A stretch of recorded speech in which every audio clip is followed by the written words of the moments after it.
আহিকে এতগুলো বছর বড় করেছি কি এমনি এমনি? শোন, আহিকে নিয়ে আমার মাথা ব্যথা নাই। আমি শুধু ওর মায়ের নামে ওই যে ভিটে পড়ে আছে ওইটা আমার চাই। ওর বাজার মূল্য 10 কোটি ছাড়িয়েছে এখন। হাঁসফাঁস করে বললেন অপূর্বের বাবা। অপূর্ব বলল, চিন্তা করো না, আহি নিজেই আসবে। মানে? সেটা তোমার না ভাবলেও চলবে। আপাতত এনজয় করো ড্যাড। প্রথমে ওই রকস্টারকে মেরে মাটিতে পুঁতে ফেলতে ইচ্ছে করছিল, কিন্তু এমন করিনি কেন জানো? যাতে ওর ইমেজটা সোসাইটিতে নষ্ট হয়। তাহলে অপূর্বকে আঘাত দেওয়া মানুষ এত সহজে হিজে ফিরে যায় না ড্যাড। এমনটা আগেই ভেবে নিয়েছিলেন উনি। অপূর্বের আশ্বাস পেয়ে কিছু না বলে উনি চলে গেলেন এখন। এদিকে অপূর্বর মাথায় চলছে অন্য চিন্তা। যেভাবেই হোক, যে কারণেই হোক, আনভিরের পাস্ট কোনো না কোনো ভাবে আহির সাথে জড়িত, সেটা বের করতেই হবে।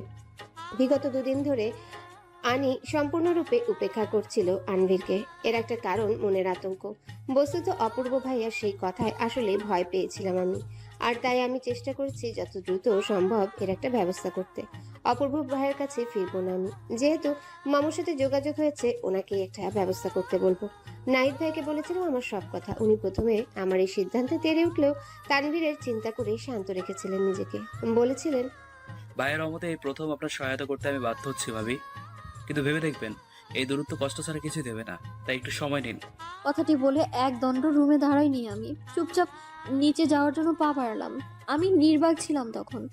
এভাবেই তারপর মশগুল হয়ে পড়লাম নিজের প্রফেশনাল কাজে। সকালে বেরিয়ে যেতাম, আসতাম সন্ধ্যার দিকে। আনভীরের সাথে সাদামাটা কথা ছাড়া কোনো ধরনের কোনো কথাই বলিনি। রাতে উনি ফিরলে দুদণ্ড আমার সাথে কথা বলতে চাইলেই আমি এড়িয়ে যেতাম। উনি বারবার জিজ্ঞেস করছিলেন যে হঠাৎ আমি এমন করছি কেন। আমি শুধু কাতর কণ্ঠে বাধ্য হয়ে বলতাম, আমার একা থাকতে ভালো লাগছে আনভীর। তবে আজ আমার কথা শুনেননি উনি। হসপিটালে সন্ধ্যার সময় সচরাচর নাহিদ ভাইয়াই থাকেন আমার সাথে, তবে আজ আনভীর এসেছেন। আমায় এভাবে চুপ থাকতে দেখে রাস্তার ধারে হুট করে গাড়ি থামালেন উনি। আমি আগেই খেয়াল করেছিলাম যে এটা ওনার বাড়ির পথ না। এই জায়গাটা ঢাকা থেকে বাইরের ডিস্ট্রিক্টে নিয়ে যায়। দুধারে খোলা ঘাসে আচ্ছাদিত মাঠ, আর মাঝে বিশাল একটা পথ।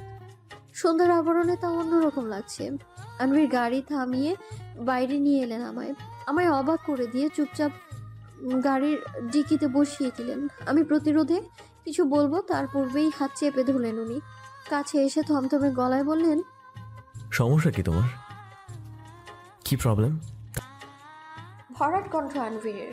আমি কি বলবো ভেবেই পেলাম না। চুপচাপ কথা এড়িয়ে দৃষ্টি নিক্ষেপ করলাম অন্যদিকে। ওনার চোখে মুখে স্পষ্ট ক্রোধ, ক্রমেই সেটা প্রকাশ পাচ্ছে নিখুঁতভাবে।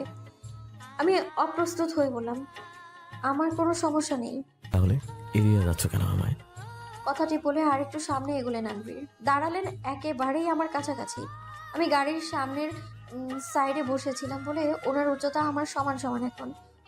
সেই সুবাদে ওনার ঘোলাটে চোখ জোড়ার তীক্ষ্ণ চাহনির উপেক্ষা করা যেমন কঠিন, তেমনই অসম্ভব মুখ ফুটে কথা বলা। আমি দ্বিধায় আছি। এদিকে অপূর্ব ভাইয়ার ভয়, আর এদিকে ওনাকে সত্য না বলতে পারার ভয় ক্রমেই বিষিয়ে যাচ্ছে। আমি নিঃশ্বাস ফেলে নিজেকে শক্ত করলাম। মৌন স্বরে বললাম, আপনাকে এড়িয়ে যাচ্ছি না আমি আনভীর। আমি শুধু এখন একাকিত্ব চাচ্ছি। আর সেটা কেন? ওনার পাল্টা প্রশ্ন। এর উত্তর আমার জানা নেই, তাই হতাশ হয়ে বলি, জানা নেই। প্লিজ নাহি, আমি আগেও বলেছিলাম, এখনো বলছি, don't try to confuse me. নিজেকে খুব স্মার্ট ভাবো তুমি, তাই না? তাই তো বেশ চালাকির সাথে এড়িয়ে যাচ্ছ আমায়। তোমার ওই ওভার স্মার্টনেস নাহিদ বা অন্য সবার চোখে পড়লেও আমার সাথে চলবে না। আমি 100% শিওর কিছু লোক আছে তুমি আমার কাছ থেকে। আমি মলিন হাসলাম, বলে উঠলাম, আর আপনি কিছু লুকাননি? সচকিত হলেন আনভীর। আমার অস্থিরভাবে পাল্টে আজকের শীতল ব্যবহার ওনাকে ভাবিয়ে তুলেছেন আচমকা। বিস্ময় প্রশ্ন ছুড়লেন, মানে? বলছি, সবসময় কি আমি এই কথা লুকাই? আপনি কখনো আমার কাছ থেকে কিছু লুকাননি? প্রশ্নটা আমি করতাম না, কখনোই করতাম না, যদি অপূর্ব ভাইয়া বিষয়টা মাথায় না ঢুকিয়ে দিত। হয়তো অপূর্ব ভাইয়া মানুষটা খারাপ, কিন্তু এটা আনভীরের কোনো একটা ব্যাপার ঠিকই ধরতে পেরেছেন উনি। না হলে কেন বললেন ওনার অতীত ঘাটতে? এই বিষয়ে প্রশ্ন ছিল আমারও। সবচেয়ে বড় প্রশ্ন, কেন রাহিয়াপুকে ঘৃণা করেন উনি? আনবীর সবসময় বলেছেন রাহি আপুর জন্যই নাকি উনি ফ্যামিলি থেকে আলাদা হয়েছেন, কিন্তু কেন? আর আমার হয়ে কেন অপূর্ব ভাইয়ার প্রতি রিভেঞ্জ নিতে চাচ্ছেন উনি? এর মানে কি অপূর্ব ভাইয়ার কথায় সত্যি দাঁড়ায় যে আনবীর কিছু লুকাচ্ছেন? আনবীর হঠাৎ চুপ করে গেলেন আমার এই প্রশ্নে। আমি আবারও বললাম, চুপ হয়ে গেলেন যে? কারণ তোমার এই ব্যবহার ভাবিয়ে তুলছে আমায়। আগে তো এরকম ছিলে না। কারণ আগে এরকম কিছু আমি ভাবিনি, তাই। আনবীর প্রগাঢ় দৃষ্টি দিলেন আমার দিকে, ক্ষোভ নিয়ে বললেন, কথা পাল্টানোর মতো চালাকি করবে না। আমি বলেছিলাম না যখন সময় হবে তখন সবটা ক্লিয়ার হবে? এখন ক্লিয়ারলি বলো, এড়িয়ে যাচ্ছিলে কেন আমায়? আজ সারাদিন কল রিসিভ করলে না কেন? কাজের প্রেশার ছিল। এতই প্রেশার যে কল ধরার টাইম নাই। অনেকটাই, তাই। আমি নামার চেষ্টা করতেই আনভীর বাধা দিলেন। আমি সচকিত হয়ে তাকালাম ওনার দিকে। ওনার উথাল পাতাল বিক্ষিপ্ত নিঃশ্বাস নিংড়ে পড়ছে আমার মুখে। মুখভঙ্গি অগোছালো, সেই অগোছালো মুখ বলছে অজস্র কথা। আনভীর কণ্ঠস্বর কোমল করলেন, নীরবে নিঃশ্বাস ফেলে বললেন, আমি জানি যে অপূর্বর কথায় তুমি এখনো ট্রমাতে আছো আহি, বাট রিমেম্বার দ্যাট অপূর্ব বললেই তুমি তো আর আমার আশ্রিতা হবে না, তাই না? হুম। তুমি আমার ওয়াইফ আহি, হোক কয়েকটা বিশেষ কারণে সেটা জনসম্মুখে এখনো অপ্রকাশিত, কিন্তু আমরা তো স্বামী স্ত্রী, এটা মানো। হ্যাঁ। তাহলে কার ভয় পাচ্ছ তুমি? হঠাৎ চোখ অশ্রুতে টইটুম্বুর হয়ে উঠলো আমার। সময় অতিক্রম না করে আনভীরের বুকে তাই মাথা ঘুষলাম। ক্ষণে ক্ষণে কান্নার শব্দ ছাড়া আর কিছুই করতে পারছিলাম না। একজন মেয়েই জানে যে সেই ভয়াবহ কথাগুলো কতটা তিক্তকর। আনভীর চুলে আস্তে করে হাত বুলিয়ে দিতে মগ্ন হয়ে পড়লেন এবার। আমি বললাম, আপনার জন্য, আপনার জন্য ভয় পাচ্ছি আমি আনভীর। আমার সমস্ত ভয় আপনাকে ঘিরেই। আপনি আপনি জানেন না ওরা কতটা ভয়ঙ্কর। ওরা আমার ওই প্রপার্টি চাই না আমার আনভীর। আমি আগেই বলেছিলাম, মায়ের ওই সিদ্ধান্তই আমার জীবনটাকে এই নরকে পুঁতে ফেলেছিল। ওরা আমাকে এখন শুধুমাত্র চায় ওই জন্যই। আর এতে বাধা হয়ে আপনি দাঁড়িয়েছেন। আপনি কি ভাবেন ওরা এমনি আপনায় ছেড়ে দিবে? আমি আপনার কোনো ক্ষতি মানতে পারবো না আনভীর। ওরা মানুষের চেয়েও অধম। আনভীর সর্বস্বরে সামলে নিয়েছেন আমায়। নিস্তব্ধতা কিছুক্ষণ অতিবাহিত হওয়ার পর আগ্রাসী কণ্ঠে বললেন, ওরা কিচ্ছু করতে পারবে না আমার আহি, তুমি শুধু আমার প্রত্যেকটা কথা মনোযোগ দিয়ে শুনবে। ওরা যতটা না ভয়ঙ্কর, আমি এর থেকে দ্বিগুণ ভয়ঙ্কর হতে পারবো তোমার জন্য। রাত বাড়ছে হু হু করে, সেই সাথে বহমান শীতল বাতাস। ওনার আগ্রাসী কণ্ঠ আমার দেহে এক অন্য মাদকতার প্রতিফলন ঘটালো। আমি তাই কথা বললাম না আর, চুপচাপ গুটিসুটি হয়ে থাকলাম ওনার বুকে। নাহিদ ভাইয়া কোনো একটা কারণে বিরক্ত আমার উপর, প্রচন্ড রকমের বিরক্ত। কিন্তু এই বিরক্তির কারণটা কি তা আমি আজ করতে পারলাম না। আমি চুপচাপ ব্রেকফাস্ট করছি আর সামনে মুখ চুপ সে বসা নাহিদ ভাইয়া, পাশেই আনভীর নীরবে খাচ্ছেন। নুরিয়াপা এসে নাহিদ ভাইয়ার গ্লাসে জুস ঢেলে দিল, বলল, আজকে তো চুপচাপ যে ভাই। ও, শেষমেশ তুমি তাহলে বুঝলে নুরিয়াপা? নইলের সামনে যে দুজন শুধু মুখে খাবার ঠুসে যাচ্ছে, তাদের কাছে তো আমি একজন অধম ছাড়া আর কিছুই না। বোধগম্য হলো না আমার নাহিদ ভাইয়ের কথা, তাই সব প্রশ্নে মাথা ঘোরালাম আনভীরের দিকে। উনি প্রতি উত্তরহীন এক ঝলক শীতল চোখে নাহিদ ভাইয়াকে প্রয়োগ করে আবারও খাবারে মনোনিবেশ করলেন। আমি জিজ্ঞেস করলাম, কি হয়েছে আপনার? আপনার বরকে জিজ্ঞেস করেন, একদিনে ছুটি চেয়েছিলাম, বলেছে আজকে আসিফকে সাথে রাখতে। পেন্ডিং কাজগুলো আমি রাতে করব, কিন্তু তার করতে দিল কই? আপনি হঠাৎ ছুটি কেন চাচ্ছেন? বিষম খেলেন ভাইয়া, আমতা আমতা করে বললেন। মানে এভাবেই। এবার মুখ খুলেন আনভীর, বললেন, ওকে বলে দাও আহি যে কারণ ছাড়া আমি ছুটি দিব না। অপ্রসন্ন হয়ে গেলেন ভাইয়া, শেষমেশ একটা ক্ষীণ আশা নিয়ে বললেন, আসলে ভাবি, আজকে তো আপনার মামাতো বোন নীলু আসবে। মানে আপনার কি বাইরে যাওয়ার প্ল্যান আছে তার সাথে? যদি থাকে নির্দ্বিধায় বলেন, আমি নিয়ে যাব। আমি বড় বড় চোখ করে তাকিয়ে থাকলাম ভাইয়ার দিকে। নাহিদ ভাইয়ার এমন খামখেয়ালি স্বভাব আমার এই প্রথম দেখা। নাহিদ ভাইয়ার এমন আগ্রাসী চেতনার জন্য বুঝতে পারছি না কি বলবো। এটা সত্যি যে আজকে নীলও আসবে এখানে। অনেক দিন ধরে ওর সাথে কথা হয় না, তাই একটু ঘুরতে চেয়েছিলাম ওর সাথে। আনভীর এবার খাওয়া শেষ করে ন্যাপকিন দিয়ে মুখ মুছে নিলেন, ব্যস্ত কণ্ঠে বললেন, চল, এখন দেরি হয়ে যাচ্ছে। হতাশ হলেন নাহিদ ভাইয়া, বললেন, ঠিক আছে। ওনারা চলে যাওয়ার পর আমি নুরি আপাকে বললাম দরজা লাগিয়ে দিতে। আজকে নীলও আসবে বলে হসপিটালে যাইনি আমি। তারপর ল্যাপটপ নিয়ে একটা মুভি চালু করলাম নেটফ্লিক্সে। দুপুরে ধ্রুব স্যার ফোন দিয়েছিলেন কথা বলার জন্য। হসপিটালের কয়েকজন মিলে এমনিতেই ডিনার থ্রো করেছেন, তাই উনি চাইছিলেন যে আমিও যাই। তবে আনভিরের কথা ভেবে আপত্তি জানালাম আমি। উনি অনেক মানানোর পর অবশেষে রাজি হয়েছিলাম। তবে কল কাটার পর দেখি যে আনভিরের মধ্যে বহুবার কল দিয়ে ফেলেছেন। পাগল নাকি ইনি? বুঝে না যে কল বিজি আছি। আমি দ্রুত কল ধরলাম এবার। বলি, হ্যালো। অপর পাশে আনভির নিশ্চুপ। আমি স্পষ্ট শুনতে পেয়েছি ওনার নিঃশ্বাসের শব্দ। সেটা যে স্বস্তির বুঝতে বাকি রইল না। আমি পুনরায় বললাম, হ্যালো আনভির। কল ধরো নিজে। এতবার কল দিচ্ছিলাম, বুঝো না যে কেন কল দিয়েছি? এভাবে আমি বিপদে ফেলে তোমার ভাল লাগে? শেষ কথাটি খানিকটা রেগে বললেন উনি। আমি প্রথমে না বুঝতে পারলেও পরে ঠিকই বুঝেছি এর কারণ। অপূর্ব ভাইয়ার সেই ইনসিডেন্টের পর উনি আরো প্রোটেক্টিভ হয়ে পড়েছেন আমায় নিয়ে। আমি মিনমিনিয়ে বলে উঠি, অন্য একজনের সাথে কথা বলে আপনার কল রিসিভ করবো কিভাবে? কার সাথে কথা বলছিলে? ধ্রুব স্যার। কথাটি বলে জিভ কাটলাম অজান্তেই। এই মুহূর্তে তার নাম বলে আগুনে ঘি ঢেলেছি এমন হয়ে দাঁড়ালো ব্যাপারটা। কিছু সেকেন্ড চুপ ছিলেন আনভির, অতঃপর বললেন, হসপিটালে যেহেতু যাওনি তাই জরুরি কল করনি। কেন ফোন দিয়েছিল? এবার মিথ্যে বলার সুযোগ নেই, তাই বলি ডিনারের জন্য অফার করেছিল। আর তুমি কি বলেছো? রিকোয়েস্ট করেছিল বলে না করতে পারিনি। আনভির আবারও চুপ হয়ে গেলেন। হঠাৎ ওপাশ থেকে শুনলাম, স্কিপ রেডি ARK, জলদি আসুন আমাদের সাথে। আসছে। আনভির কল কেটে দিলেন এবার। আমি ভেবেছিলাম এবারের মতো আমি বেঁচে গিয়েছি, কিন্তু 5 মিনিট পর যেই মেসেজ আসলো সেটা যেন সমস্ত স্বস্তি কাটিয়ে দিল। আনভির লিখেছেন, রেডি থাকো, ধ্রুবর জায়গায় বদলি হয়ে ARKের সাথে ডিনারে যাবে আজ। আমি হতাশ হয়ে ফোন রাখলাম। হিংসা কাহাকে বলে, কত প্রকার কি কি, এসব আনভিরকে দেখেই জানা সম্ভব। অবলীলায় বিকেল অতিবাহিত হওয়ার পর সন্ধ্যায় ঢাকাকে দেখা যায় এক অন্য রূপে। এই শহরটা অনেক বড় আর রহস্যময় লাগে আমার কাছে। যেমন রয়েছে ঘিঞ্জি পরিবেশ, তেমনি রয়েছে ও আভিজাত্য এলাকা।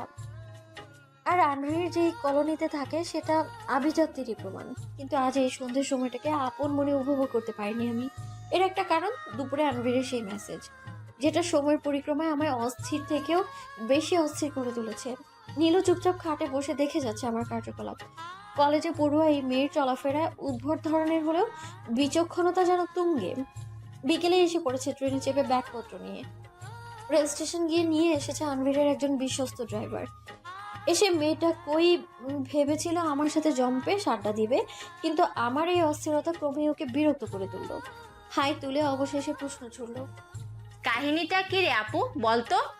সেই কখন এসেছি, এসেই দেখছি তুই একাই ভ্রমরের মতো ঘরে কানামাছি ভোবো খেলে যাচ্ছিস। কিছু হয়েছে? আমি ঠোঁট কামড়ে ভীত চোখে নীলুর পানে তাকিয়ে থাকি কিছুক্ষণ, কেননা বুঝতে পারছি না যে ঘটনাটি বলবো কিনা। অবশেষে ফোঁস করে বলেই ফেললাম, আনভির ডিনারে নিয়ে যেতে চায় আমাকে। নীলু প্রতিক্রিয়াহীনভাবে আমার কথার মানে বুঝতে চেষ্টা করলো কিছুক্ষণ, মৌনতা কাটিয়ে বলল, তোকে ডিনারে নিয়ে যেতে ইচ্ছুক? শুধু ইচ্ছুক না নীলু, উনি আজকেই আমায় নিয়ে যাবেন ডিনারে। পাল্টা কোনো কথা শুনিনি আমার। প্রথমে নীলু থম মেরে বসে থাকলেও কিছুক্ষণ পর ওর চোখ মুখে দেখা গেল উল্লাসের হাসি। আলাদা আটখানা হয়ে বলে উঠলো, তাহলে তুই হাইপার কেন হচ্ছিস আপু? ও মোর আল্লাহ, আজীবন টিভি সিরিয়ালে এমন সুযোগ দেখে আসলাম। ভুলে যাস না আপু, তোর বরকে। তার সাথে ডিনারের কল্পনা অজস্র ফ্যানরাই শুয়ে বসে করে, আর সে নিজ থেকে তোকে অফার দিচ্ছে। আর যদি সেটা ক্যান্ডেল লাইট ডিনার হয়, ওফ, আমি তো কল্পনা করে মরে যাচ্ছি। আর তুই এমন অস্থির হচ্ছিস। আমি ভ্যাবাচাকা খেয়ে গেলাম, তাকিয়ে থাকলাম নীলুর দিকে। এই মেয়ে তো জানে না তার কল্পনার চার্মিং প্রিন্স ARK কতটা অসভ্য আর ভয়ঙ্কর ধরনের মানুষ। কথা তো বলে না যেন গুলি বর্ষণ করে। এমন কয়েকটা ধারালো বেলাজ কথা বলবে ইচ্ছে করে যে ওখানে লজ্জায় কেটে কুটে একাকার হয়ে যেতে। নীলু এবার তাড়া দিতে থাকলো আমায়, বলে উঠলো, সেই কখন বলেছে, আর এখন তো সন্ধ্যা গড়িয়ে এলো। শাড়ি টাড়ি কিছু চুজ করেছিস? না, কিন্তু আমার কথা একবার আমায় আর বলতে দিল না মেয়েটা। কাঙ্ক্ষিত উত্তর শুনে হতাশ হয়ে বলল, তাহলে জলদি চুজ কর যে কি পরবি। এমন সুযোগ কমই আসে গো আপু। তোর জায়গায় আমি থাকলে আজ সারা বিকেল সন্ধে ভেবেই কাটিয়ে দিতাম যে কিভাবে ওনার সামনে নিজেকে রিপ্রেজেন্ট করব। তুই আসলে একটা গাধি। আমার ঠেলে ঠুলে আয়নার সামনে দাঁড় করালো। এবার আলমারি থেকে বেশ কয়েকটা ড্রেস বের করে দেখতে লাগলো যে কোনটা আমায় মানাবে। আমি হতভম্ব হয়ে তাকিয়ে রইলাম নীলুর দিকে। আমার থেকে ওর এক্সাইটমেন্টটাই বেশি দেখছি আমি। নীলু সচকিত গলায় বলল, ব্ল্যাকটা দারুণ মানাবে তোকে, তাহলে তুই ব্ল্যাক শাড়ি পর আজ। এই না। আমার হঠাৎ চিৎকারে বিরক্ত হলো নীলু। প্রশ্ন করলো, শাড়ি পরলে হবেটা কি শুনি? আমি কথা বলতে পারলাম না। একে তো শাড়ি পরে অভ্যস্ত নেই, আর দ্বিতীয়ত শাড়ি নিয়ে করুণ স্মৃতি জড়িত আছে আমার কালো মুখ দেখে হয়তো সেটা আন্দাজ করতে পারলো নীলু।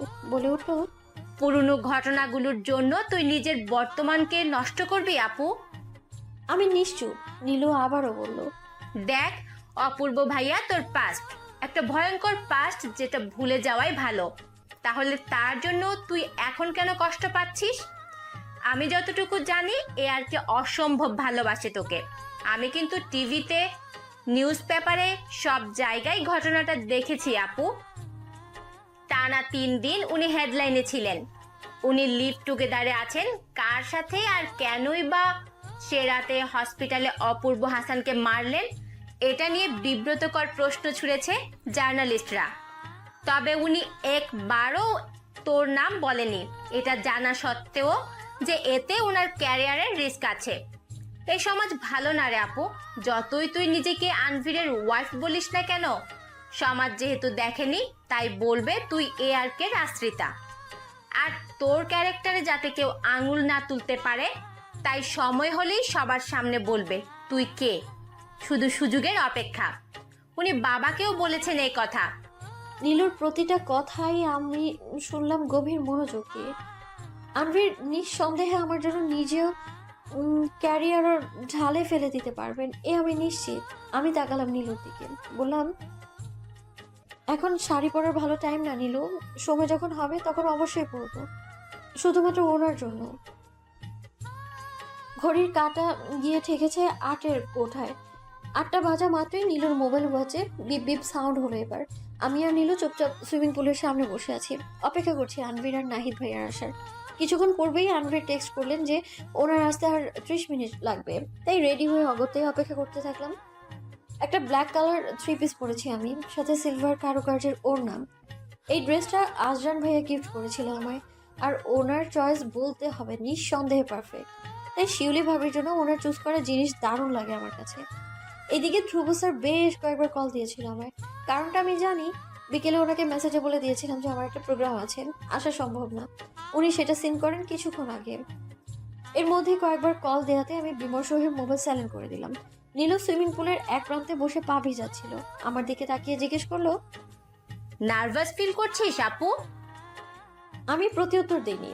একটু নার্ভাস ফিল হওয়াটা আমার স্বাভাবিক মনে হলো, কারণ এটা আমার একেবারেই নতুন অভিজ্ঞতা। নীলু উঠে আমার কাছে গেছে, আবার বসলো আবারও। দুষ্ট হেসে বলল, চিল আপু, তুই তো এমন ভাব করছিস উনি বুঝি তোর পর কেউ। এমন করলে তো পুরো মজাটাই বিগড়ে যাবে। এবার আমার কথা ভালো করে শোন। বর হয় তোর, হাসি মুখে কথা বলবি, প্রেম প্রেম নিয়ে কথা আগাবি, প্রয়োজন পড়লে 2-3টা চুমুও ফ্রিতে সাপ্লাই করবি। পারবি তো? বিস্ফোরিত নয়নে তাকাই আমি নীলুর দিকে। জড়ানো গলায় বলে উঠলাম, মরে গেলেও পারবো না। কি মরে গেলেও পারবেন না ভাবি? হঠাৎ পেছন থেকে এই কথা শুনে ভোরকে পেছনে তাকালাম আমি। নাহিদ ভাইয়া দাঁড়িয়েছে। পুরো কথাটা শুনিনি বিধায় স্বস্তি পেলাম। নাহিদ ভাইয়ের চোখে মুখে রাজ্যের ক্লান্তি দেখেই বোঝা যাচ্ছে ভালোই ধকল গিয়েছে ওনার উপর। কিন্তু যেই না নীলুর মুখে ওনার চোখ পড়লো, ফানুসের মতো রং পাল্টালো ওনার মুখশ্রী। অপ্রস্তুত হয়ে এবার আমায় বললেন, আনবির ভাই গাড়িতে ওয়েট করছে আপনার ভাবি, যেতে বলেছে আপনাকে। আমি তাকালাম নীলুর দিকে। বললাম, একা থাকতে পারবি? নীলুকে বলতে না দিয়ে নাহিদ উসখুস ভাবে বলল, আমি আছি না, কোনো সমস্যা হবে না। নীলু প্রতিক্রিয়া করলো না এই কথায়। আমি তাই ওদের বিদায় জানিয়ে পা বাড়লাম বাইরের দিকে। লোনের পাশে মার্বেল বাঁধা রাস্তায় কালো গাড়িটি দাঁড়িয়ে আছে বাড়ির সামনে। ভেতরে আনভির আছে কিনা বোঝা গেল না। আমি দাঁড়ানো মাত্র ভেতর থেকে হ্যালো বন্ধুরা, পরবর্তী পার্ট খুব তাড়াতাড়ি আসবে, তো সবাই অপেক্ষায় থাকো। আর চ্যানেলটি যারা এখনো সাবস্ক্রাইব করোনি তারা পরবর্তী পার্ট দেখার জন্য চ্যানেলটি সাবস্ক্রাইব করে রেখো। ধন্যবাদ সবাইকে, আমাদের সাথেই থেকো।